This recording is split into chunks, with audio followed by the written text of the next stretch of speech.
আমার আমার নবী আপনার নবী দো জাহানের বাদশা নবী তিনি বলেছেন, একটা মুসল্লি বা একটা মানুষ যদি নামাজরত অবস্থায়, যে ব্যক্তি নামাজ পড়তেছে, নামাজের সামনে দিয়ে নামাজরত অবস্থায় যদি তার সামনে দিয়ে আসাটা কত বড় অপরাধ এটা যদি জানতো, তাহলে 40 পর্যন্ত মানুষ দাঁড়ায়া থাকতো। কথা বুঝা নিয়েন, রাসূল কি বলতেছেন? আমাদের জুমার দিনে দেখা যায় অনেকে ফরজটা পড়ার পরে নিয়ত বাঁধে, আরেকজন ডিজিটাল মুসল্লি আসতে সবার পরে কিন্তু বের হবে সবার আগে, তার কিন্তু কোনো কাজ নাই। আরেকজন মানুষ নামাজ পড়তেছে, আপনি তাড়াহুড়া করে নামাজের সামনে দিয়ে চলে আসলেন।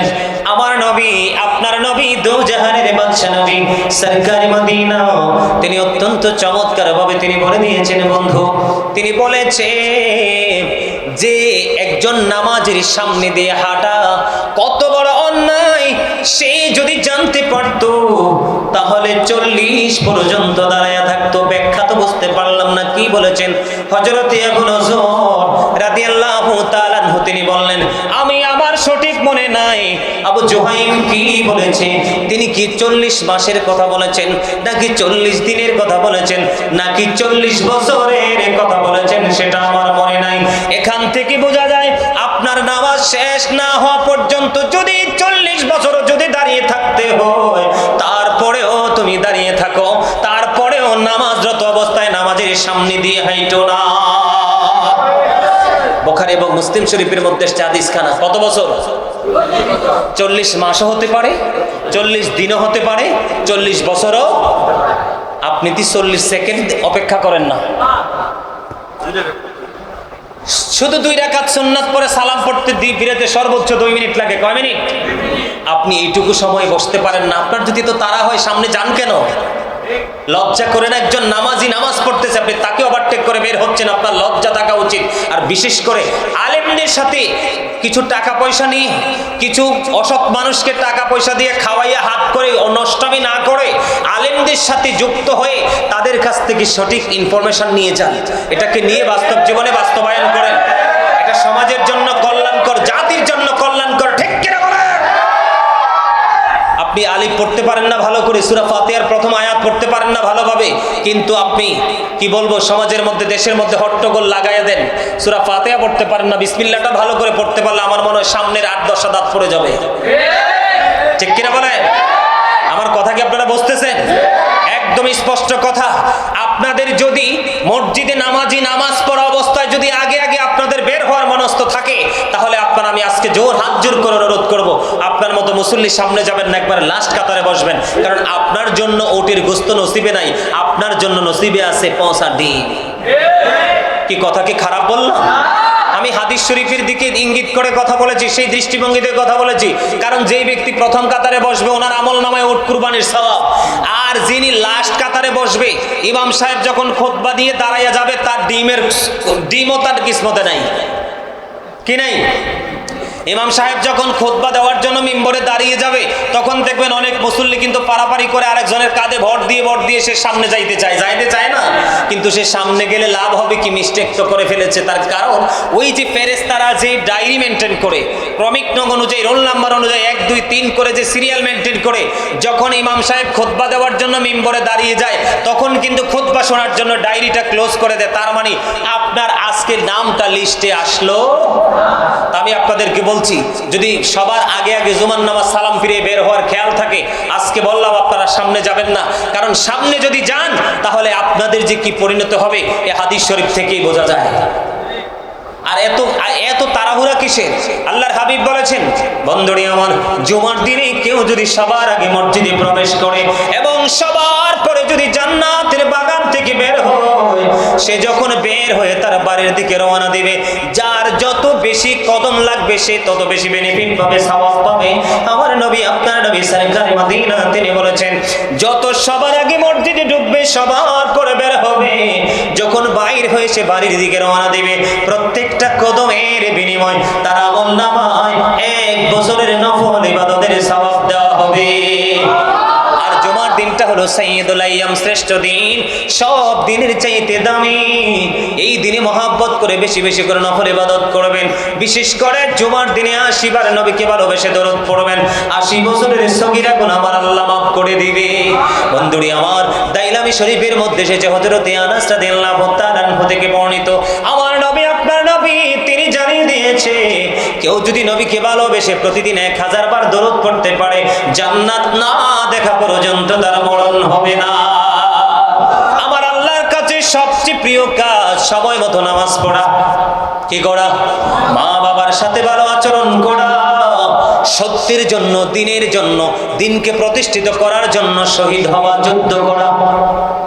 এখন যখন বিরিয়ানির প্যাকেট পায়, পাঞ্জাবি পায়, ৫০০ টাকার নতুন নতুন নোট পায়, রাতের অন্ধকারে কিছু পাওয়ার প্রলোভন আসে, তখন ইসলাম তো না, সে নিজের কথাও ভুলে যায়। কেনা বলে এটা 100% অসুস্থ, এটা বাঁচলেও কোনো লাভ নাই, মরলেও কোনো লাভ নাই। ঠিক কিনা বলেন? ইমানদার বাঁচলেও লাভ, মরলেও লাভ রে। ইমানদার যত বেশি বাঁচবে তত বেশি নেক কাজ করবে। ঠিক কিনা বলে? আরো জোরে। আমার কথা কি বুঝে আসে? আপনাদের মাঝে ফাঁসি দিয়ে মারা যায় না, আত্মহত্যা করে না? আরো জোরে কম। কি করে? আপনাদেরকে আমি বলে দিতে চাই, ছোট্ট করে আরেকটা বিষয় বলবো নি, সময় হইব, সময় হইব হইব বলে আরেকটা কইতাম। বন্ধুরে আমার, এই পৃথিবীটা হলো দুঃখের জায়গা, কষ্টের জায়গা, যন্ত্রণার জায়গা।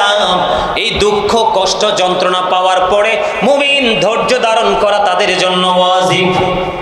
কি একটু আগে বলেছিলেন, আলহামদুলিল্লাহিল্লাযী খালাকাল মাউতা ওয়াল হায়াতা লিয়াবলুওয়ান্নাস। সমস্ত প্রশংসা আল্লাহর জন্য, যিনি জীবন সৃষ্টি করেছেন, মৃত্যু সৃষ্টি করেছেন মানুষকে পরীক্ষা করার জন্য। তোমরা কেন বোঝো না? এই পৃথিবীটা হলো আমাদের জন্য পরীক্ষার হল। মুমিন কোনদিন ১ কোটি দুশমন যদি তার এগেইনস্টে দাঁড়িয়ে যায়, মুমিন কখনোই ভয় পায় না, কারণ মুমিনের কলবে আল্লাহর বসবাস। ঠিক কিনা বলেন? হাজার তুফান আসুক, ঝড় আসুক, আসবে দেখবে প্রবল বেগে, তার কাছে এসে এটা পায়ের নিচে দিয়ে অজানা গন্তব্যে চলে যাবে। ঠিক, কারণ মুমিনকে নিয়ন্ত্রণ করে স্বয়ং আল্লাহ। ঠিক কিনা বলে? আমার কথা বন্ধু হযরতে আবু হুরায়রা রাদিয়াল্লাহু তাআলা আনহু থেকে বর্ণিত, আমার নবী বলেছে, মুমিন তোমরা পৃথিবীতে কোনোদিন মৃত্যু কামনা করো না। কেন গো নবী মৃত্যু কামনা করো না? এই জন্য, যদি তুমি মুমিন হও, তুমি যদি নেককার হও, যত বেশি দিন তুমি বাঁচবা তত বেশি তোমার আমল নামায় নেক যুক্ত হবে। বলে হুজুর পাপী হলে কি হবে? পাপী হলেও নবী আশার আলো দেখিয়েছেন, পাপী হলেও কিন্তু তোমার জন্য কোনো ভয় নেই, তোমার জন্য কোনো আতঙ্কের কারণ নেই। বলে হুজুর কেন গো? ও বন্ধু, পাপী হলেও কোনো ভয় নেই, তার কারণ হলো এমনও তো হতে পারে তুমি লম্বা হায়াত পাইলা, তুমি হায়াতটা পাইতে পাইতে এমন একটা পর্যায়ে গেলা, তোমার অন্তরে আল্লাহর ভয় সঞ্চার হয়ে গেল। তুমি যদি তওবা করতে পারো, হয়তোবা হতে পারে তোমার তওবাটা কবুল হয়ে যাবে। এই তওবা কবুল হলে তুমিও তো আল্লাহর নেয়ামত প্রাপ্ত বান্দাদের অন্তর্ভুক্ত। জোরে জোরে বলেন না সুবহানাল্লাহ, আর জোরে বলেন না সুবহানাল্লাহ। বন্ধুরে আমার নবী বলেছেন, তোমরা মৃত্যুর কামনা করো। আমার দিকে তাকান, তোমরা যদি মৃত্যু কামনা করতে হয় রে, তাহলে তোমরা যদি মৃত্যু কামনা করতে হয়, তাহলে তোমরা এইভাবে মৃত্যু কামনা করবা, মনিব ও মনিব, আমাকে এমন সময় তুমি মরণ দিও যেই সময় আমার মৃত্যুটা হবে নেয়ামত। অতদিন পর্যন্ত আমাকে তুমি বাঁচিয়ে রাখো, যে হায়াতটা আমার জন্য হবে নেয়ামত। জোরে জোরে কন্যা সুবহানাল্লাহ, আর জোরে বলেন না সুবহানাল্লাহ। মহব্বতে বলুন, খবরটা কি ভালো লাগে না খারাপ লাগে? আর জোরে কিরে ভাল লাগে? আমাদের মাদ্রাসার প্রধান শিক্ষক আমার ছোট ভাই শাইখ জাহিদুল ইসলাম, সে বলতেছে ঠিক আছে, আর চিন্তা আছে, আর আমার দর্শক তো পাগল, এনে কিছু আমার পাগল বসছে। এই মনে রাখবা, আমার রাসূলের জবান মোবারক থেকে আসছে, আমি আরবি কিন্তু বলি নাই, এবারত বলি নাই। চাইলে আমি তোমাদেরকে এবারত থেকে ট্রান্সলেশন করতে পারতাম, কেন বলি নাই? কারণ সময় খুবই অল্প, আলোচনা অনেক বেশি। ঠিক কিনা? আমার নবী বলেছেন, আমার প্রেমিকদেরকে ভালোবাসা মানেই আমাকে ভালোবাসা, আর আমার ভালোবাসাই আমার আল্লাহকে ভালোবাসা। আর আল্লাহকে যারা ভালোবাসবে তার ঠিকানা কোথায়? জান্নাত। আমার প্রেমিক সাথে দুশ্মনী করা মানি আমি নবীর সাথে দুশ্মনী করা, আর আমি নবীর সাথে দুশ্মনী করা মানি আল্লাহর সাথে দুশ্মনী করা, আর আল্লাহর সাথে যারা দুশ্মনী করবে তাদের ঠিকানা কোথায়? জোরে জোরে বলেন নাউজুবিল্লাহ। এই জন্য হক্কানি আলেম নবীর প্রেমিকদেরকে ভালোবাসো, টাকা দিতে হবে না, পয়সা দিতে হবে না, রাস্তার মোড়ে দাঁড়িয়ে শুধু একটা সালাম দিবা। কাল কিয়ামতের দিন তোমার এই সালাম কাজে লেগে যাবে রে। কেমন করে কাজে লাগবে গো হুজুর? তোমাকে আল্লাহ বাঁচানোর জন্য ওসিলা খুঁজবে, কারণ আমার আল্লাহ জানে তোমার সিনাই ছিল আমার নবীর ভালোবাসা। জোরে জোরে আর জোরে। আল্লাহ বলবে তোর কোনো কি ভালোবাসা নাই? যেটা প্রশ্ন করবে সেটাই না, যেটা প্রশ্ন করবে সেটাই না, যেটা প্রশ্ন করবে সেটাই না। সর্বশেষে তিনি বলবে মনিব, একটা প্রেম আমার সিনায় মজুদ করে রেখেছি, একটু করে বলো না তোমার প্রেমটা কি আল্লাহ জানে কে জানে না? মনিব, আমি তাকে যতটুকু জেনেছি তোমার হাবিবুল্লাহর প্রেমিক, আমি বিশ্বাস করেছিলাম ওনাকে ভালোবাসলে আমার নবীকে পাবো, নবীকে পাইলে তোমাকে পাওয়া একেবারে সোজা। নবীর ভালোবাসার মধ্যে তোমার ভালোবাসা নিহিত, কোরআন থেকে দলিল দিয়েছিল, সেই দিন থেকে ভালোবেসেছিলাম। আমি শুধু খেয়াল করতাম সেই আলেম কোন রাস্তা দিয়ে বের হবে, আমি আর কিছু করব না, বুক বড় ভালোবাসা নিয়ে তাকে সালাম দিব গো। আমার নবী সেই সালামের বিনিময়ে তোমাকে জান্নাতে পৌঁছে দেবে, কারণ আল্লাহ রাব্বুল আলামিন বলেছেন অবতাগু ইলাইহিল উসিলা, তোমরা আমাকে পাওয়ার জন্য উসিলা তালাশ করো। মনিব সেই উসিলাটা কি? আল্লাহ বলেছেন অকুনু মা'আস সাদিকিন, ট্রুথফুল মেন, সত্যবাদী লোক। এই সত্যবাদী লোক সাদিকিনের ব্যাখ্যা করতে গিয়ে এখানে হক্কানি আল্লাহর ওলি এবং আলেমদেরকে বোঝানো হয়েছে। আলেমদের সাথে দুশ্মনী করবা নাকি প্রেম করবা? কোনগুলার সাথে? সুন্নিগুলার সাথে। কারণ এরা আমল কম করুক বা বেশি করুক, নবীর শানে ইজ্জতের চাদর ধরে টান দেয় না। নবীর ইজ্জতের চাদর ধরে টান দিবা, জীবন ধ্বংস হয়ে যাবে, ঠিক কিনা? কিন্তু লাইনচ্যুত হয়ে যাচ্ছে বন্ধু। আরো ভয়ঙ্কর খবর হলো হযরত আবু হুরায়রা রাদিয়াল্লাহু তাআলা আনহু থেকে হাদিস কানা বর্ণিত, আমার নবী, আপনার নবী, আমাদের দেশে অনেক মানুষ আছে বন্ধু, পাহাড়ের উপর থেকে লাফ দিয়ে পড়ে মারা যায়, আছে না নাই? আমার নবী জানিয়ে দিয়েছে যেই ব্যক্তি পাহাড়ের চূড়া থেকে লাফ দিয়ে পড়ে আত্মহত্যা করে, এটা মহাপাপ। সে জাহান্নামের মধ্যে কিয়ামত পর্যন্ত, জাহান্নামের মধ্যে কিয়ামত পর্যন্ত লাফাইতে থাকবে। এটা হলো অনন্তকালের জন্য তার সাজা। নাউজুবিল্লাহ। আমাদের মাঝে অনেক মানুষ আছে কি ফাঁসি দিয়ে মারা যায়, আছে না নাই? কাল কিয়ামতের দিন বন্ধু দেখতে পাবেন যারা বিষ পান করে এবং ফাঁসি দিয়ে নিজের জীবনকে ধ্বংস করে দিয়েছে, ডেড হয়ে গেছে। হাদিস শরীফের মধ্যে এসেছে তার কিয়ামত পর্যন্ত তার জাহান্নামের মধ্যে বন্ধু তার গলায় ফাঁসির দড়ি ঝুলানো থাকবে এবং বিষ কন্টিনিউ তাকে পান করানো হবে। নাউজুবিল্লাহ। পৃথিবীর মানুষ একটু কষ্ট পাইলে সহ্য করতে পারো না, যে মানুষ মানুষের জন্য জীবন দেয় এটা হলো বন্ধু বুদ্ধিহীন মানুষ। জীবন দিবেন কোন মানুষের জন্য? কোন মানুষের জন্য জীবন দিবেন? যেই মানুষটা আল্লাহ রাসূলের প্রেমিক, আল্লাহ রাসূলের পাগল, ইসলামের জন্য নিজের জীবনকে কুরবানি করছে, তার সহযোদ্ধা হয়ে জীবন দিবেন, কোনো ভয় নেই। কাল কিয়ামতের দিন বন্ধু আপনি শহীদের মর্যাদা পাবেন। কিন্তু পৃথিবীর নোংরা প্রেম, পৃথিবীর নোংরা লোভের কারণে আপনি আপনার জীবনকে বিসর্জন করে দিলেন, এদের জন্য এই সাজাটা আমার নবী বলে দিয়েছেন বন্ধু। কেউ যদি লোহার কোনো হাতুড়ি দিয়ে যদি আঘাত করতে করতে নিজের জীবনকে ধ্বংস করে দেয়, আমার নবী জানিয়ে দিয়েছেন বন্ধু ওই ব্যক্তি অনন্তকাল জাহান্নামের মধ্যে লোহা দিয়ে আঘাত করতে থাকবে, এটা হলো তার শাস্তি। আল্লাহ জানিয়ে দিয়েছেন লা ইয়ামুতু, মরার কোনো সুযোগ নাই, ফিহা ওয়ালা ইয়াহইয়া, বাঁচার কোনো সুযোগ নাই। আল্লাহ বলেছেন ওমা হুম আনহা বিগাইবিন, ওখান থেকে পালিয়ে যাওয়ার কোনো সুযোগ নাই। বুঝতে পারছেন? ওয়াজ কিন্তু সব মানুষের জন্য নয়, ওয়াজ হচ্ছে বিবেকবান মানুষের জন্য, বিবেকহীন মানুষের জন্য নয়। ওয়াজ হচ্ছে সেন্স এবিলিটি সম্পন্ন মানুষের জন্য, ওয়াজ কিন্তু সেন্সলেস মানুষের জন্য নয়। যারা বিবেকবান মানুষ তাদের ব্রেইন এগুলো সেট আপ হবে, বিবেকহীন মানুষ কখনো এগুলো ব্রেইনে ঢুকাতে পারবে? কথা কি বুঝতে পারছেন? তাহলে জীবনকে মায়া করবেন? ওমা করতে হবে না। আপনি জীবন না বাঁচাইলে তো কিছুই বাঁচবে না। কথা বুঝেন নাই আমার? তাহলে আত্মহত্যা করবেন? কাউকে কেউ আত্মহত্যা করবে না, এবং আত্মহত্যা থেকে দূরে রাখার জন্য আপনারা কি করবেন?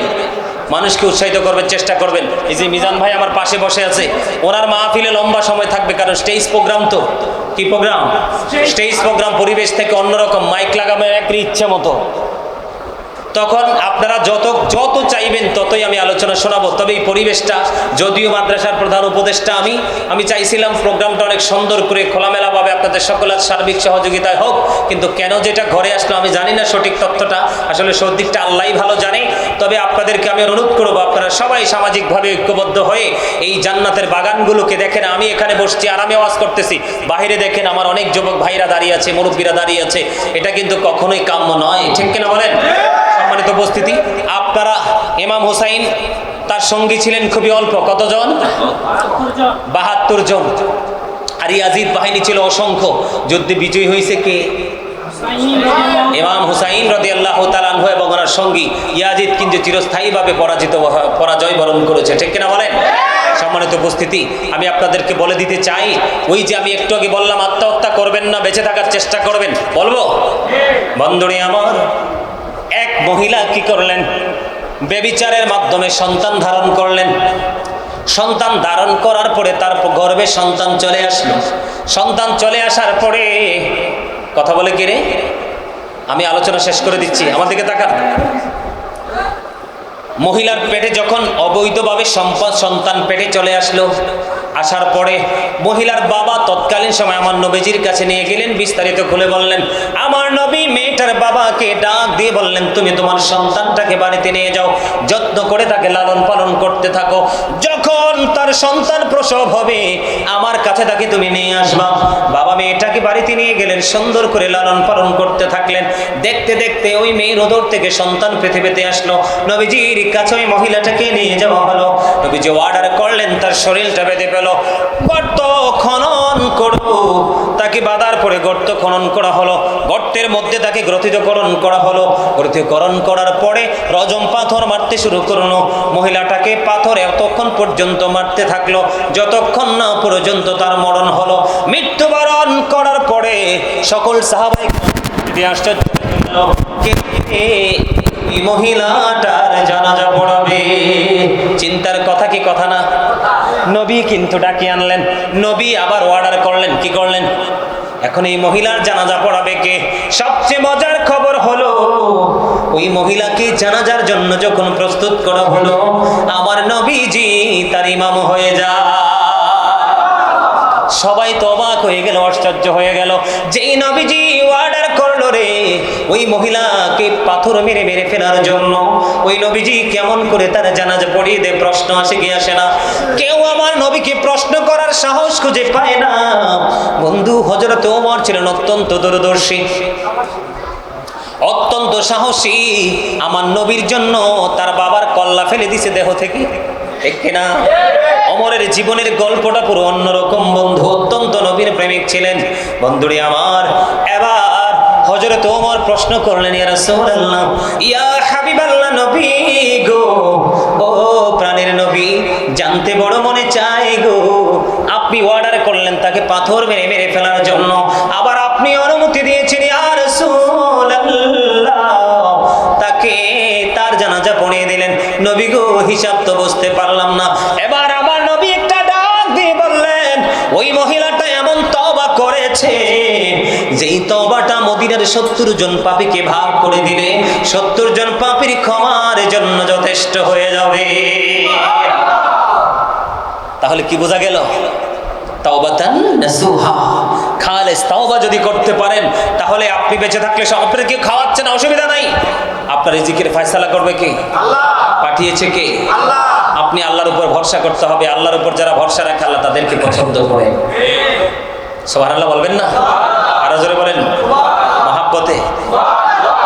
তাহলে মৃত্যু কামনা করা যাবে না। পাপী হয়েছেন তো কি হয়েছে? আল্লাহ না ক্ষমার রাস্তা রাখছে। শুধুমাত্র আখির নবীর উম্মত হওয়ার কারণে মৃত্যুর আগ মুহূর্ত পর্যন্ত তওবা কবুল হওয়ার সম্ভাবনা আছে, ঠিক কিনা বলেন? তাহলে রাসূলকে ভালোবাসবেন তো? রাসূলের প্রেমে বিভোর হয়ে বাস্তব জীবন বাস্তবায়ন করবেন তো? আল্লাহ আমাদের সবাইকে কবুল করে নিক। সকলে বলেন আমিন।